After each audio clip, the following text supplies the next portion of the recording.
responsáveis pela segurança pública no país estão vendo a escalada da violência.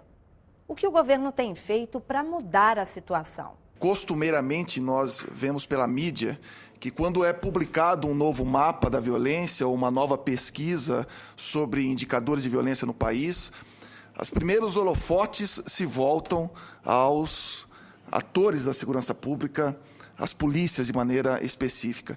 E hoje, aqueles que me antecederam trouxeram um debate rico das questões sociais, das questões da psicologia, das questões da discriminação, o que faz com que a gente tenha um novo olhar sobre a banalização e o mapa da violência. Bom, e nessa sequência, eu acho que não tem como nós não olharmos como as polícias estão vendo esta questão da banalização. Nós temos que entender que os nossos policiais são frutos dessa sociedade.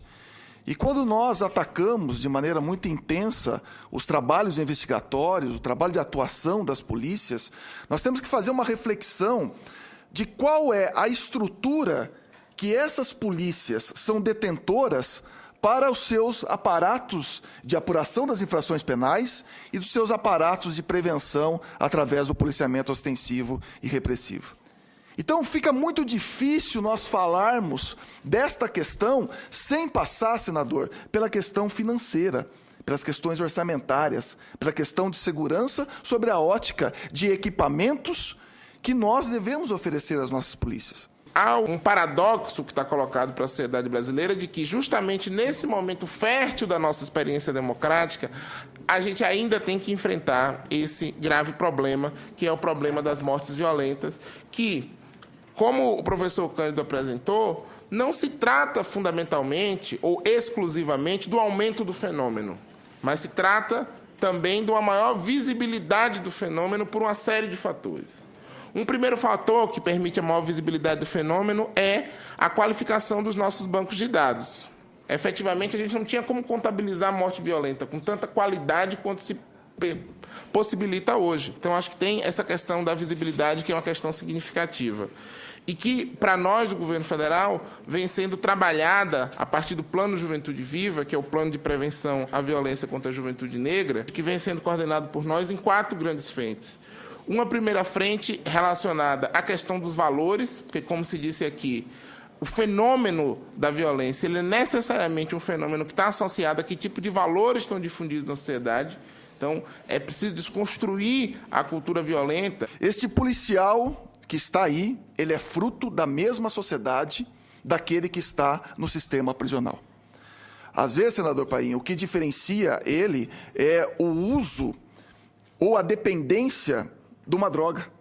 Às vezes, aquele cidadão que cresceu no mesmo ambiente, teve o privilégio de não experimentar uma droga que gerou atração à mente, mas aquele que eventualmente, com 12, 13 anos, acabou se envolvendo com o crack e cai num universo e num ciclo. Então, dentro disso, a Secretaria Nacional de Segurança Pública, ela passa a ter um novo olhar na questão da capacitação. E o ensino à distância faz com que a gente capacite cerca de 1.300.000 matriculados em cursos da rede à distância. E mais de 5.000 policiais em cursos presenciais. Porque este policial, que é fruto do mesmo ambiente social daquele que está no sistema prisional, ele precisa mudar os seus conceitos. Ele precisa mudar a sua questão cultural. E quando ele se torna policial, ele pensa que ele está indo para uma guerra. E ele não está indo para o escopo prevenção, ou ele não está indo para o escopo apuração. Ele está indo para uma guerra. Então, a Secretaria Nacional de Segurança Pública passa a investir fortemente em procedimentos operacionais padrão para que a gente mude a cultura desse policial. E esta mudança ela não será do dia para a noite. Essa mudança ela vai ser gradativa, ela vai levar um bom tempo. A questão das drogas não é um componente também que tem ajudado muito para essa violência, né? Eu recebo na comissão e também no gabinete apelos de mães que estão perdendo seus filhos para as máfias das drogas. E, de fato, senhor senador, A questão do crime organizado está por trás de tudo isto. E nós temos uma grande falta de Estado, uma grande dissonância entre o que o Poder Legislativo faz e o que o Poder Executivo deixa de fazer. Há leis espetaculares, são muito bem trabalhadas, discutidas democraticamente. Os tempos hoje, felizmente, são outros. Mas, infelizmente, o Poder Executivo, aparentemente, ou alegando falta de recursos, deixa de cumprir a lei da maneira como seria efetivo, como essa lei prevê. Um exemplo está nas medidas socioeducativas, que são motivo de piada. O governo federal não executa a política. O governo federal, ele induz a política. O programa CRAC, ele será exitoso se os municípios conseguirem trazer as respostas do programa. O programa Brasil Mais Seguro, com mais de 200 milhões de reais de investimento, ele só se tornará efetivo, como já foi o estado de Alagoas no ano 2013, com uma redução de 20% dos homicídios, se efetivamente os policiais, os atores sociais, os atores de justiça ficarem sensíveis a isso e se envolverem com essa política. Caso contrário, o governo federal ele poderá ser apenas um repassador de recursos e que nós não teremos a devolutiva. Há todo um movimento pela redução da maioridade penal no nosso país como uma grande solução para a violência. Mas eu tenho uma opinião de que nós precisamos implementar o Estatuto da Criança e Adolescente e não modificar o Estatuto.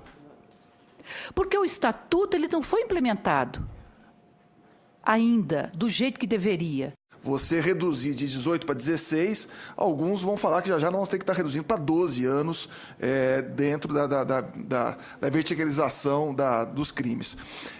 As medidas socioeducativas de meio aberto, a liberdade assistida e a prestação de serviço de comunidade são grandes ferramentas de combate à graduação delitual dos adolescentes em conflito com a lei. E a gente observa que a maioria dos municípios não tem qualquer política voltada a esse tipo de ação, não há qualquer tipo de preparo à atuação das medidas socioeducativas em meio aberto. A gente vê hoje um bom cenário do Pronatec, começando a conversar um pouquinho com a questão dos adolescentes em conflito com a lei. Eu acho que essa é uma linha muito positiva, porque não tem como você imaginar de um adolescente que sai do regime de internação que ele vai ter a mesma condição de disputa de um espaço em qualquer curso de qualificação daqueles que são oferecidos na maioria dos estados, a não ser pelo Pronatec. Eu convivi nos Estados Unidos com um movimento, tive que conviver, né, quando o Partido Republicano assumiu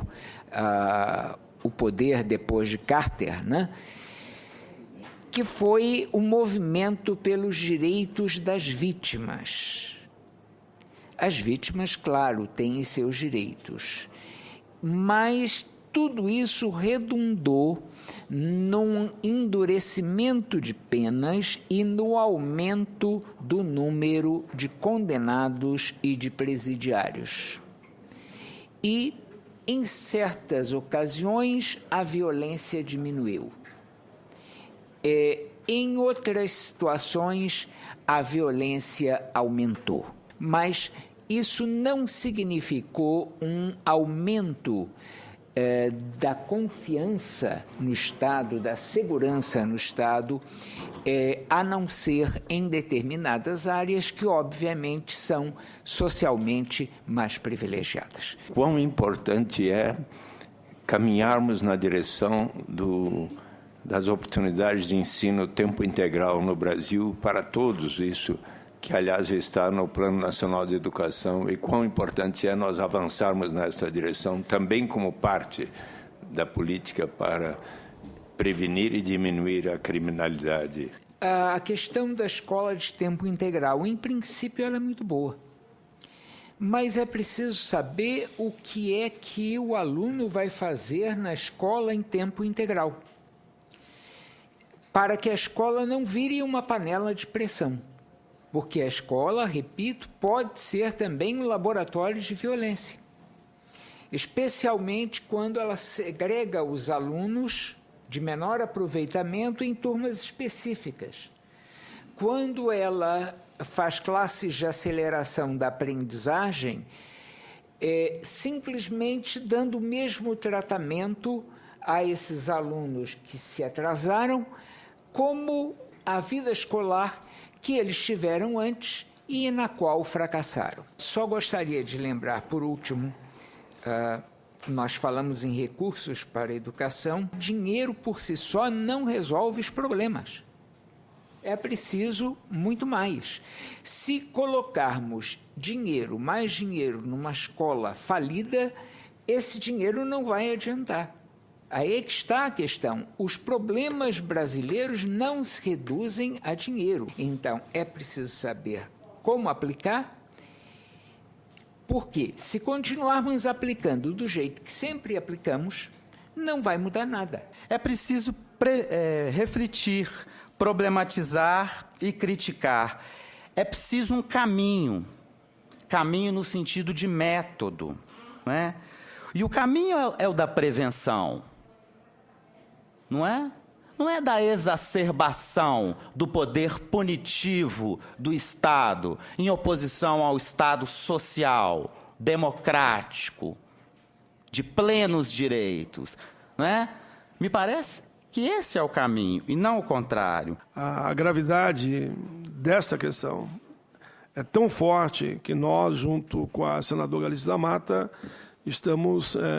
já encaminhamos, vai ser só instalada, né, uma CPI para discutir, avaliar, enfim, a violência contra os jovens e principalmente os negros. O Em Discussão fica por aqui.